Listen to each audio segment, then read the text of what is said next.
এখানে পরীক্ষার নিয়মের মধ্যে বলে দেওয়া আছে 7 নম্বর দেখো, পরীক্ষার্থীকে তত্ত্বীয় মানে লিখিত, বহু নির্বাচনী মানে এমসিকিউ ও ব্যবহারিক অংশে আলাদা আলাদাভাবে পাশ করতে হবে অবশ্যই। তার মানে লিখিত, বহু নির্বাচনী এবং ব্যবহারিক অংশে আলাদা আলাদা পাশ করতে হবে। এখন কথা হচ্ছে আমরা বাংলা যে এমসিকিউ 30টার মধ্যে কত পেলে পাস, এমসিকিউতে 30টার মধ্যে সাধারণত 10টা এমসিকিউ পেলে কিন্তু পাস। কিন্তু এখন কথা হচ্ছে বাংলা প্রথম পত্র এবং দ্বিতীয় পত্র মিলিয়ে তো পাস, তাহলে কি আমরা বাংলা দ্বিতীয়তে একটু ভালো করে লিখে আমরা পাস করতে পারবো? হ্যাঁ, পাস করতে পারবে, কিন্তু বাংলা দ্বিতীয় পত্রে তো এমসিকিউ নেই, বাংলা দ্বিতীয় পত্রে তো এমসিকিউ নেই, তাহলে আমরা এমসিকিউতে কীভাবে পাস করব?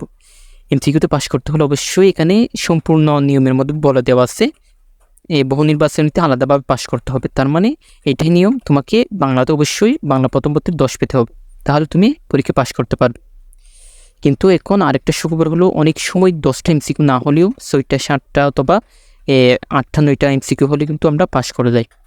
কারণ অনেক সময় পরীক্ষার প্রশ্নের মধ্যে কিন্তু ভুল থাকে, যদি ভুল থাকে তাহলে 1-2 নম্বর সবাইকে দিয়ে পাস করিয়ে দেওয়া হয়। এবং যদি অনেক সময় কিন্তু পরীক্ষার প্রশ্নের উত্তরের সাথে কিন্তু আমাদের উত্তরের মিল থাকে না, তখনও কিন্তু 1-2 নম্বর তোমরা পেয়ে যাও।